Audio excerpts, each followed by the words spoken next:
Well, welcome to the video. Let's talk about what you should do before you start your own trucking business. Trucking is a very cool industry, and it's a very good industry for opportunity for you to be able to start a business in a variety of different ways. One of the most common ways to start your own business is an owner-operator. Of course, you also have freight brokers, freight agents, dispatch services, road services, truck repair services, truck sales. There's all kinds of things you can get into, but let's talk about starting a business as a owner operator or a small fleet owner. One of the very first things that you should do is get information, get some training, get some education. And that is one of the things that does not happen in the order that it should for a lot of people.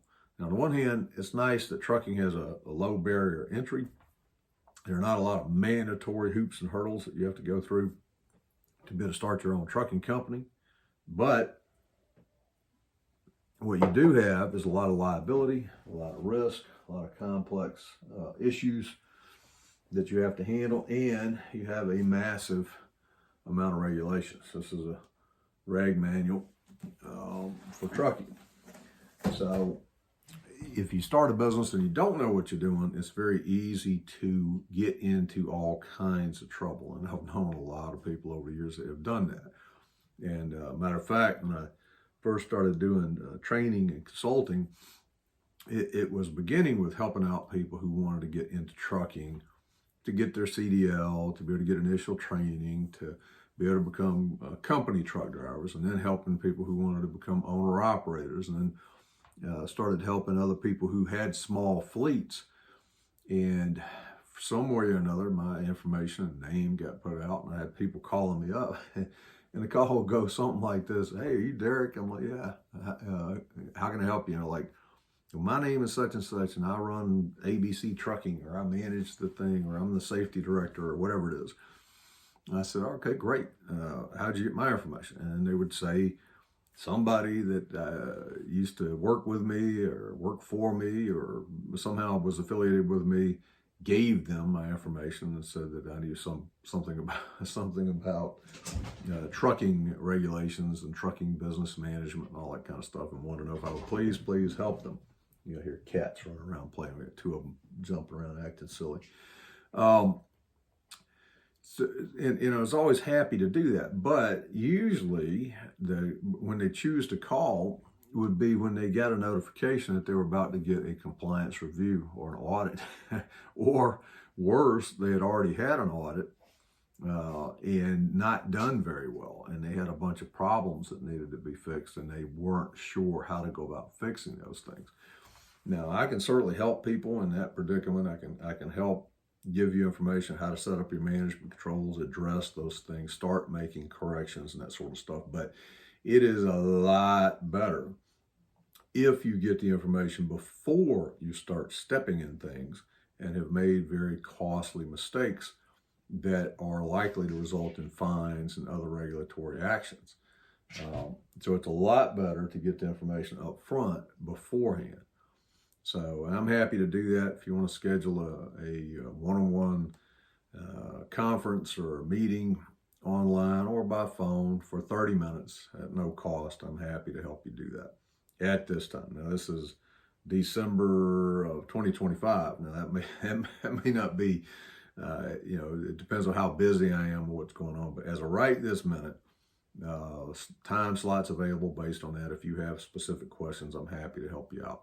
The only thing I ask is make sure before you do that you've subscribed to this channel and that you have joined our school community. I have a new community we're building on a school platform, which is LD Sewell Training.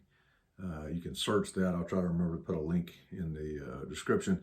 We also have a Facebook group called Trucking Business Success, same as the channel name here. There's links in there to the school community also. So two things: join the school community. Also, if you want to join the Facebook group, that's fine as well. And make sure that you've done those things, and let me know that you are a member of the community and that you're subscribed to this channel, and I will schedule some time for you to try to help you as best I can. Key things are drug and alcohol testing is one of the biggest.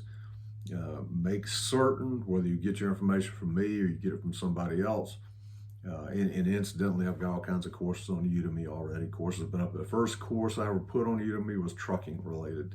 And I've got lots of trucking courses. I've had thousands and thousands of students take my courses on Udemy.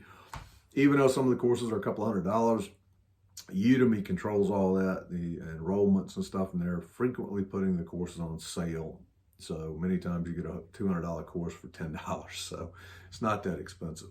But regardless of where you get the information, whether you get it from a course that I have created, or you get it from a book or other publication that I've done, or you get it from our group on Facebook or our community on school, or you get it from scheduling a meeting with me and going over basic requirements, do make sure that you get this information somewhere before you step in stuff and get yourself in a lot of trouble. Drug and alcohol testing is what I started to talk about. That is critical. That is one of the most serious violations and one of the highest dollar fine amounts that you can get yourself involved with. It's also one of the most overlooked and often screwed up things by owner-operators and small fleets alike. So do yourself a big favor and learn the drug and alcohol testing regulations and make absolutely certain that your organization is in compliance with that stuff before you have a problem. The next thing that you want to make certain that you have down is that you understand the requirements for your driver qualification files, and you have all the specific documents on each and every driver in your driver qualification files. Even if you're the company owner, you can be the driver, the sole driver, owner operator, or you can be a company owner and you have a couple of drivers. It doesn't make a difference. Anybody that's qualified as a driver is a driver. It has to have the same exact qualifications that a driver at Snyder or Warner or any other mega fleet carrier would be required to maintain. And that pertains to you too. If you drive the trucks on public roadways, if you're operating commercial equipment as part of your business, you, in addition to being the owner, also are a driver, and the driver file is no different from you than it is for anybody that works for you. So I hope that's clear to you. A lot of people confuse that and say, hey, well, I don't need a file. I own the company. Oh, wrong. You do need a file. You have to have a driver qualification file that's DOT compliant, just like any other driver in your company.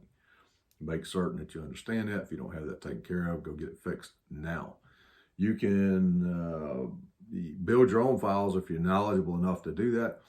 If you're not well versed in DOT compliance, Federal Motor Carrier Safety Regs, I highly advise you not to do that because you're going to screw it up. Go to J.J. Keller or another supplier, but Keller's a good one.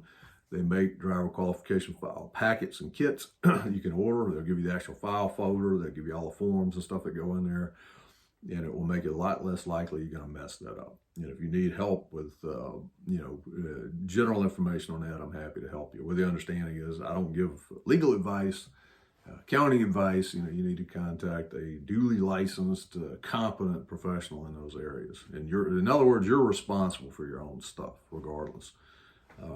But as far as general information on how to fill things out and what's required to be in there, I will share with you what I would put in it and what I recommend. But regardless, you're going to need to get that information from some source and learn how to do it. You need to write forms, need them filled out properly, need them on file, need them available. So, drug and alcohol testing, driver qualification files squared away. You're going to need other things like your accident registers and know how to fill those things out. You're going to need maintenance files and equipment files on every truck that you own. Whether it's just one truck and a trailer, whether you got a fleet of 100 or more, it doesn't make a difference. You're going to have records on all that stuff. So it is a lot better to get this information before you get a compliance review, or even worse than that, before there's some kind of a accident or crash. A lot of folks don't understand that.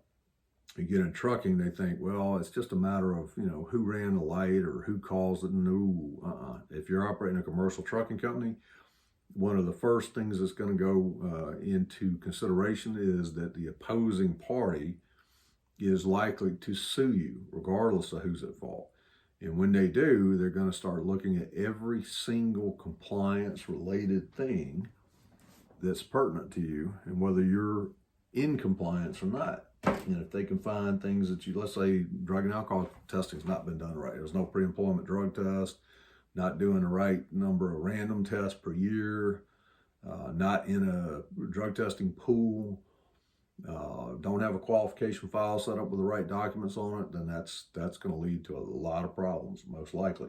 So for a variety of reasons, you want to make sure you've got the correct information sooner rather than later. So hope that helps you a little bit. I'll make some other videos coming up. Be sure to subscribe to the channel while you're here, and there'll be other videos coming up, and we'll start tackling some of these topics one at a time and talking about specifically how you do some of this stuff. And again, you can schedule a consultation with me. Just make sure you mention that you're a community member and that you have subscribed to the channel when you do that. Thanks a lot. Have a great day. Talk to you again soon in the next video.